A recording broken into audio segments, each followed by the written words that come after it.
Russia and Ukraine concluded the third round of negotiations, seeking a peaceful resolution out of the conflict in the Donbas region.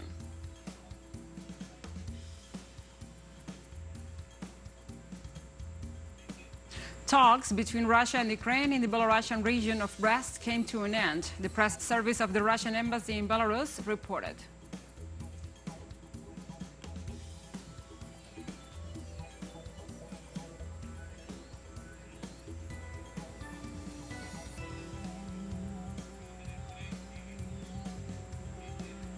In Libya, authorities suspend all exports due to a drop in barrels per day earnings caused by the political and economic crisis in Ukraine's conflict with Russia.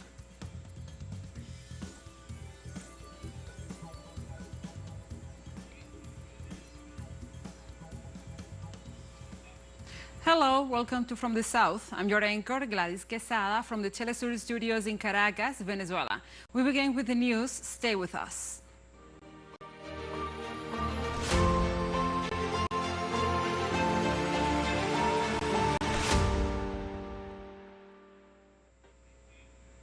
Talks between Russia and Ukraine in the Belarusian region of Brest came to an end, the press service of the Russian embassy in Belarus reported. Vladimir Medinsky, the advisor to the Russian President Vladimir Putin, who heads the delegation of the Russian side, stressed that the expectations of the Russian side in the negotiations with Ukraine were not met. He also said that the Ukrainian representatives took away all the documents submitted by Russia to study for the next round of negotiations. Among the issues discussed was the opening of humanitarian corridors, about which the Russian representatives asked directly, Medinsky stressed. Discussed for a long time the problems of humanitarian assistance and humanitarian corridors agreed at the last meeting, which did not work at all due to the fact that Ukrainian armed forces do not obey the orders of the local command and their national administration. But we hope that from tomorrow these corridors will finally start to work. Besides, there are no agreements on the political discussion and military aspects. I can only say that we have come with a set of documents with draft and proposal for specific treaties, and we hope that today, as for those points, it will be possible to sign at least one protocol. However, the Ukrainian side chose to take all the documents to study them and say we will probably return to this issue at the next meeting. The negotiation this time did not work out, but we hope that the next time we'll be able to make a more significant step in the negotiation. And Russia opened up humanitarian corridors to allow the evacuation of civilians from several Ukrainian cities experiencing heavy fighting, including the capital Kiev and the port city of Mariupol. Today, from 10 a.m. Moscow time, a silent regime has been declared and 6 humanitarian corridors are opening, one from Kiev to Gomel in Belarus, 2 from Mariupol to Zaporizhia and Russia's Rostov-on-Don, 1 from Kharkiv to Belgorod in Russia, 2 from Sumy to Belgorod and to Poltava. Detailed information on the humanitarian corridors was communicated to the Ukrainian side in advance, as well as to the relevant structures of the UN, the OSCE, and the International Committee of the Red Cross. During the opening of humanitarian corridors, the armed forces of the Russian Federation will carry out continuous objective monitoring of the evacuation with the use of unmanned aerial vehicles. And the oil prices may exceed $300 per barrel if Russian oil exports are banned, said Alexander Novak, the Russian Deputy Prime Minister. The senior official explains that the abandonment of the Russian oil will have catastrophic consequences for the world market, and the impossibility to quickly replace the volume of Russian oil on the European market, that it will take more than a year. The ban on Russian oil will cause an increase in fuel, electricity and heating prices in Europe and the United States, he also said. Novak also noted that Russia is the largest oil supplier to Europe, which consumes about 500 million tons of oil, of which Russia supplies about 150 million tons. Russia also supplies the EU with another 80 million tons of oil products.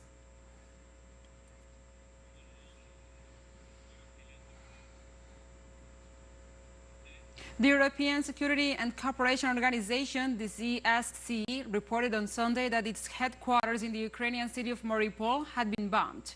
The building suffered severe damage and 2 vehicles ended up in flames. Following this attack, the organization announced their complete withdrawal from Ukraine. Officials from the organization confirmed they are evacuating almost all members of their mission. Only the chief and the senior management staff will remain. The OSCE strongly condemned the increased shelling of Ukrainian cities and requested an immediate cease of hostilities. Since February 24th, after Russian President Vladimir Putin announced the beginning of the special military operation in Ukraine, the organization said that they will begin a process of individual isolation.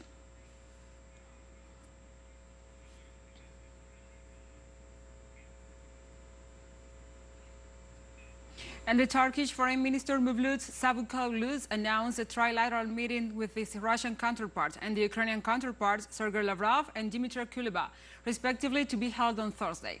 On Twitter, Turkey's foreign ministry noted, upon President Recep Tayyip Erdogan's initiatives and our intense diplomatic efforts, Foreign Ministers Sergei Lavrov of Russia and Dmitry Kuleba of Ukraine have decided to meet with my participation on the margins of Antalya in Diplomacy Forum. Hope this step will lead to peace and stability.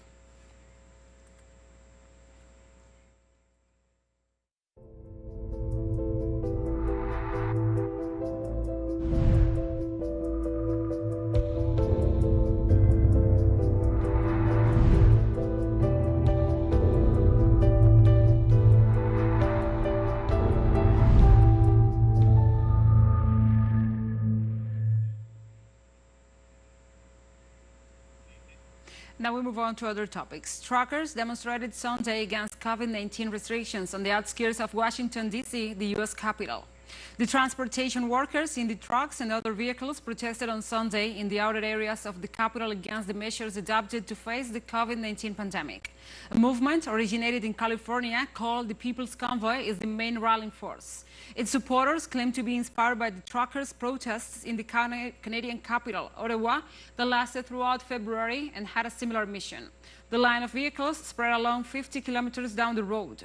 According to local sources, some citizens placed their flags on their cars and also images of business mogul and former U.S. President Donald Trump and his campaign motto, "Make America Great Again."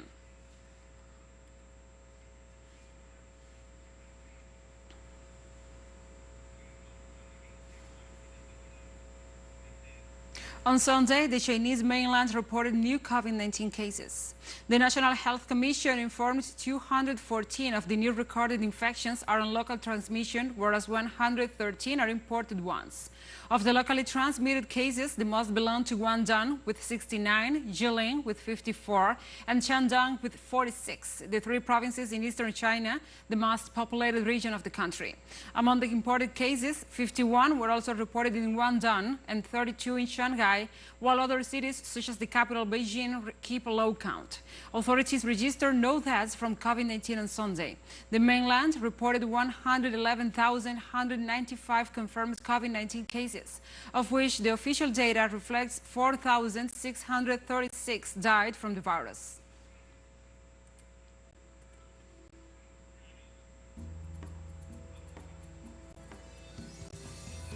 We'll take a short break now. Join us again after this.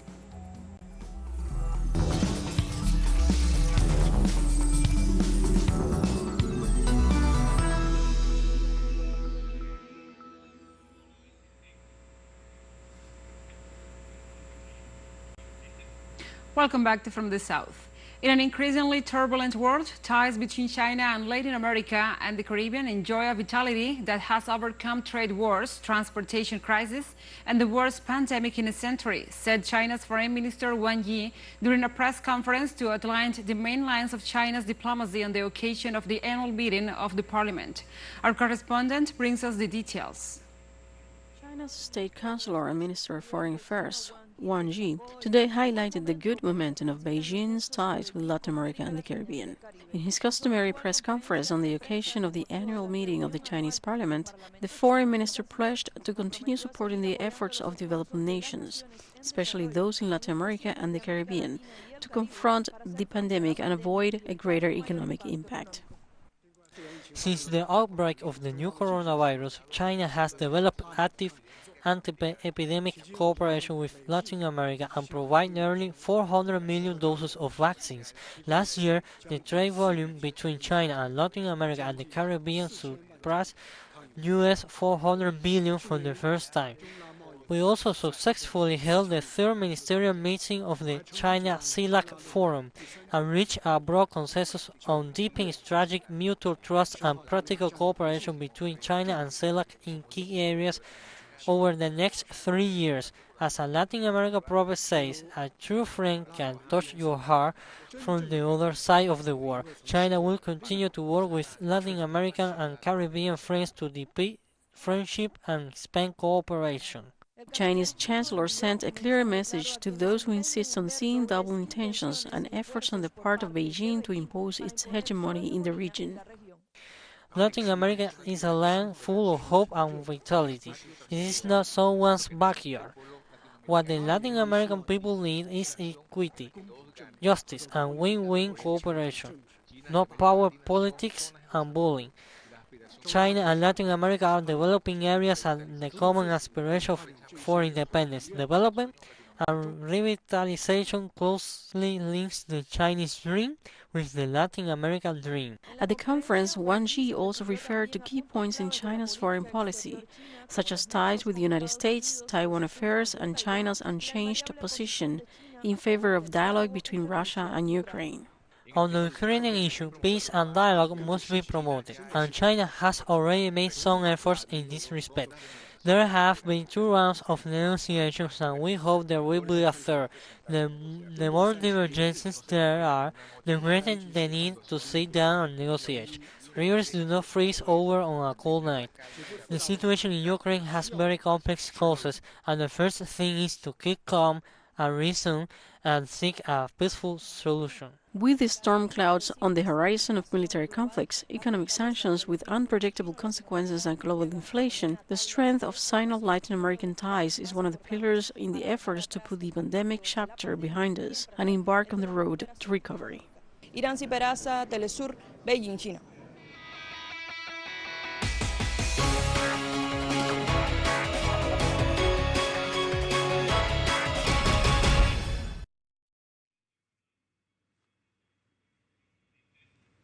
And now we move on to other topics. On Monday, Congress elections and inter-party consultations to choose presidential candidates in Colombia began for those residing abroad. There are more than 900,000 Colombian registered voters residing outside the country. So far, the Colombian Foreign Ministry has set up 1,251 polling stations in 67 countries. For the Senate, voters will be able to choose between a ballot for either the national or the indigenous districts. And for the House of Representatives, the choice will be between the international indigenous or Afro-descendant districts.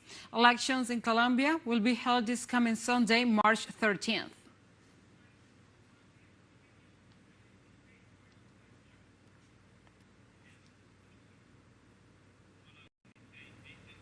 And we continue in Colombia with the upcoming parliament elections, where voters will get their say at the inter-party coalition consultations, where contending parties will define their presidential candidates.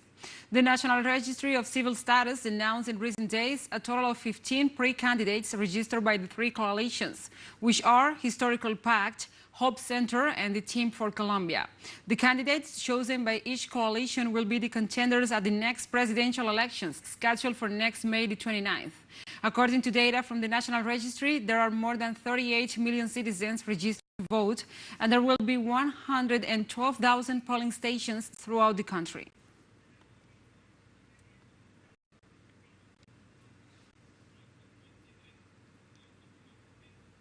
In Venezuela, the Congress of the United Socialist Party of Venezuela continues to discuss topics for the importance of the political organization. During the meeting, issues related to ethics and revolutionary values in the face of corruption, indolence, and bureaucratism were addressed, for which was ordered zero tolerance. In this sense, the president of Venezuela, Nicolás Maduro Moros, pointed out that it should not be a theoretical issue. It should serve to unmask the values of capitalism, of consumerism. It was oriented to apply a process of revival of revolutionary ethics and morals in all leaders, in all men and women who hold public office. The president also insisted on the need to punish all officials and members of the PSUV who were involved in illicit acts.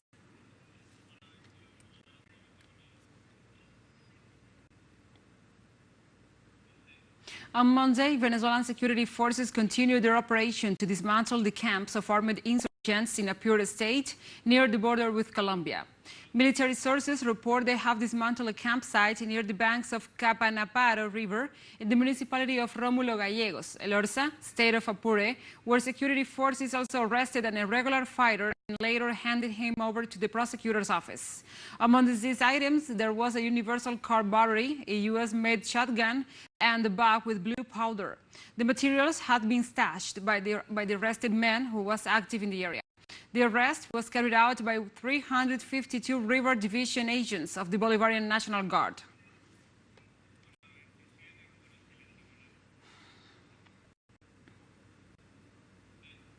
On Monday, Bolivian authorities announced that the country will produce its first anti-cancer drugs. According to information issued by the Minister of Health and Sports, Jason Auza, the first radiopharmaceutical will be produced as of July. Auza assured that facilities and operation of the Nuclear Medicine and Radiotherapy Center responds to a debt owed to the Bolivian people. At the same time, he detailed that his center already has qualified personnel and facilities with state-of-the-art imaging equipment that enables the early detection of oncological pathologies.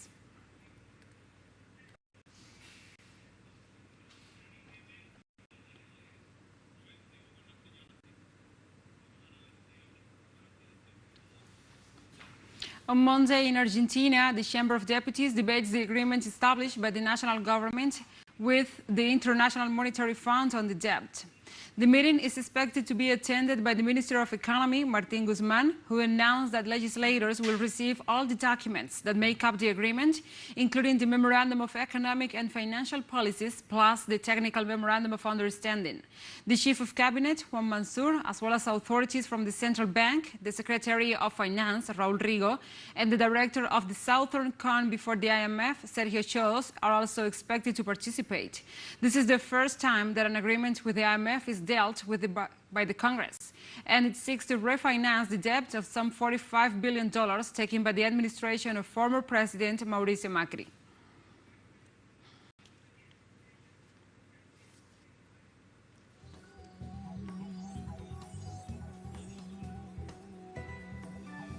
And we have more news coming up after a final short break, so stay with us.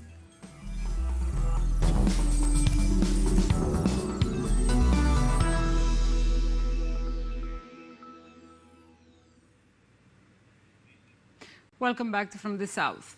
On Libya, authorities suspend all exports due to a drop in barrels per day earnings caused by the political and economic crisis in Ukraine's conflict with Russia.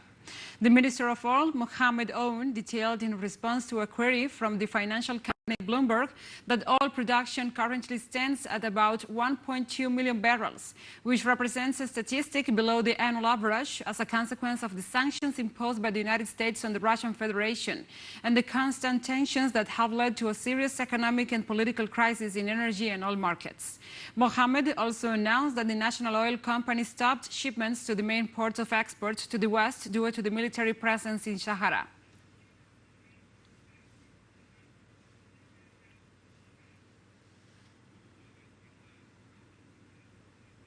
In Syria, at least 15 soldiers were killed and 18 others were wounded in an attack perpetrated by groups linked to the self-proclaimed Islamic State. The aggression was perpetrated against a military base with different weapons in the desert of Palmyra in the center of the country. Also, the Syrian Observatory for the Human Rights warned the death toll could rise due to the magnitude of the accident. At least 61 Syrian Arab Army soldiers have been killed by the terrorist group's cells since the beginning of 2022.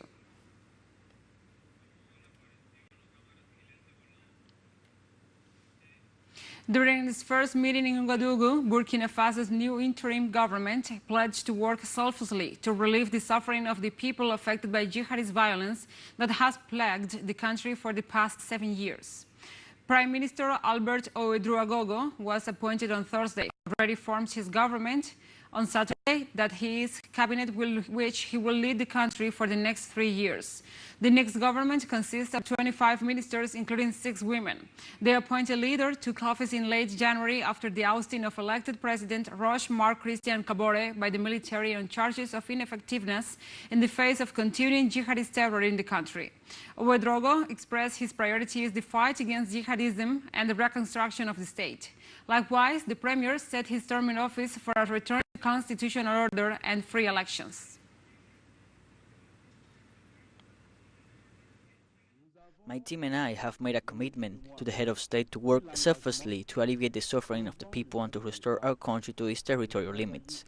This is why I call on all Burkinabes from all walks of life to support the new government in these difficult times that our country is going through, and in the implementation of this vision of change that the President of Faso wants to give impetus to overall governance.